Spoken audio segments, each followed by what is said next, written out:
当然，这些在三方四正当中能够加会越多的吉星，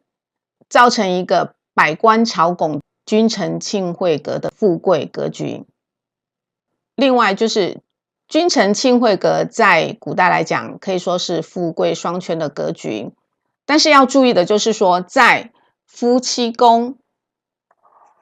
还有就是官禄宫这两个位置，如果有加会禄存。大家好，我是林基，欢迎来到我的频道。今天和大家分享探讨一个富贵格局。如果说你喜欢探讨你的命盘当中是否有存在的几个好的格局，或者是不好的格局，对它是有兴趣研究的话，那你要了解你的富贵格局是否成格还是破格。今天我们就来继续探讨在我们命盘当中的格局。如果你喜欢我的影片，请记得点赞、分享，还有按下免费订阅的小铃铛。您的支持是林基最大的动力与来源，以及感谢您，谢谢。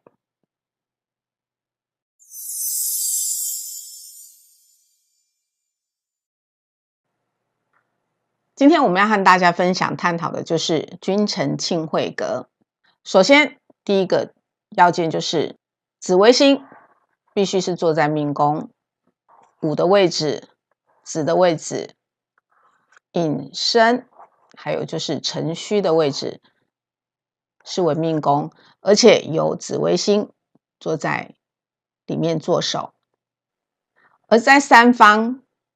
的部分，一定要有天府、天相。例如这个命盘当中，就是紫微星坐在午的位置，在寅的位置则会有武曲天相，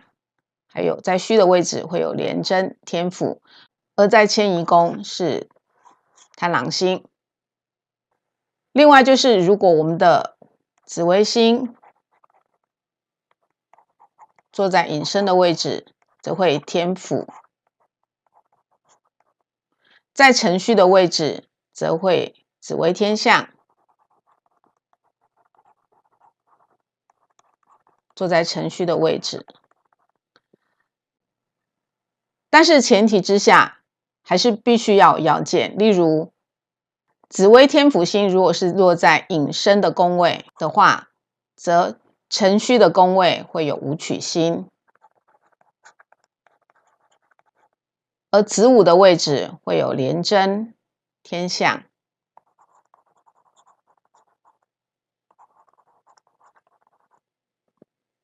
如果是在辰戌的位置，紫微天相坐命的话，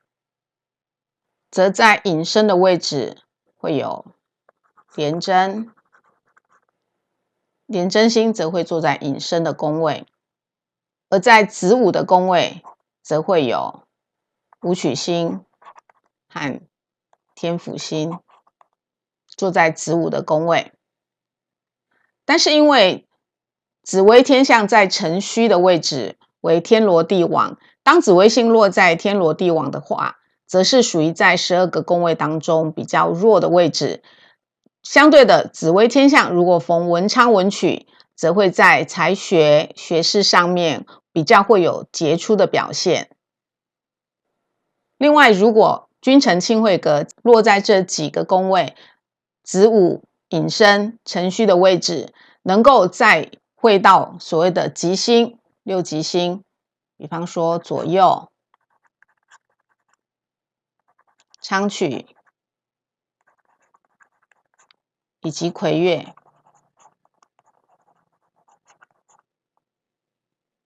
或者是禄全科、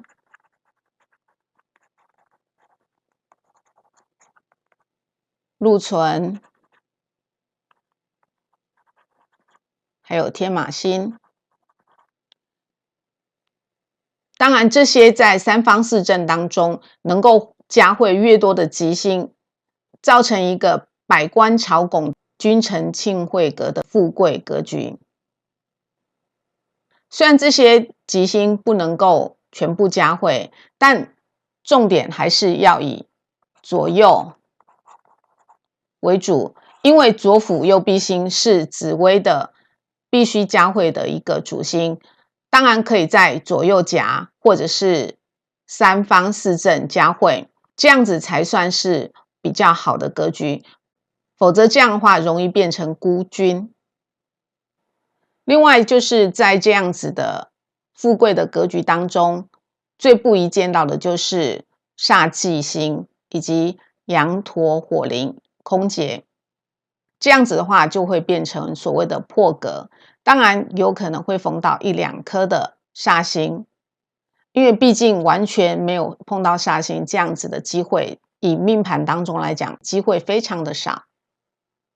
在以前的古书上也有，就是说不加煞的话才是成格。但是如果遇到这些本来可以带来100分的好运势，这些煞忌星反而有时候会变成一种辅助的功能。但是实际上，不管这些福星、福运的格局，或者是煞忌的格局，这些星曜能够变成吉凶祸福，还是要以实际的命盘来做推论，才是最为贴切。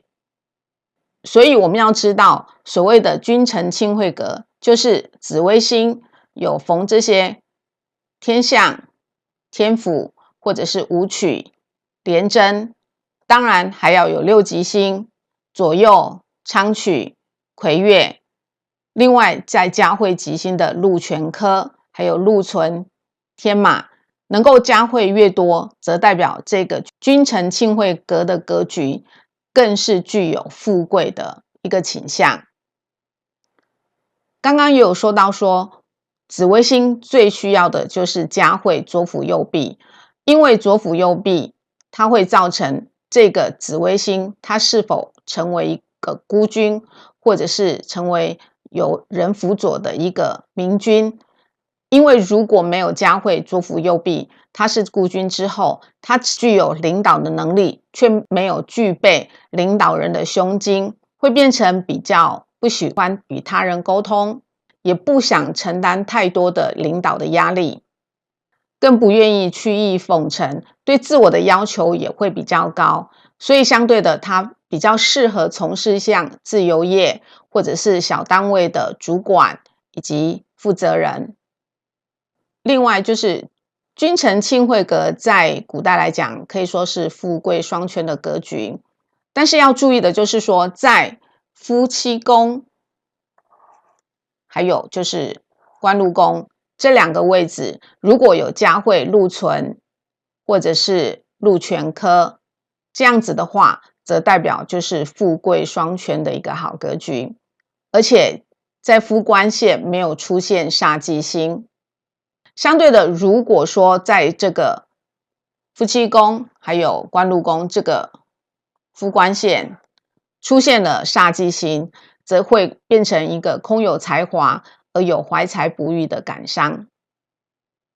当然，如果说是形成好的君臣亲会格局，这样子的人通常来讲都具有相当的能力以及领导的能力，而且非常善于处理人际关系，他的机遇也会比较好，有可能会在大的企业单位当高阶主管，或者是公司的负责人。但是因为紫微星它是帝王星，所以难免有时候在做人上就会比较高冷，让人家会误解。相对的，也有可能会造成就是比较常会遇到有小人的状况，然后在无形中得罪他人而不自知。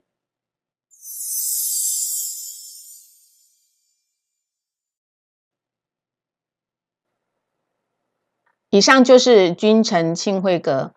如果说你的君臣亲会格在你的命盘当中只出现了1、2颗煞星，但这个格局还是成格的，只是会降低了100%的好运，但是还是具有君臣亲会格的才能以及学识。如果你喜欢研究我们在命盘当中的格局，请记得点赞、分享以及按下免费订阅的小铃铛。您的支持是灵机最大的动力与来源，灵机感谢您，谢谢。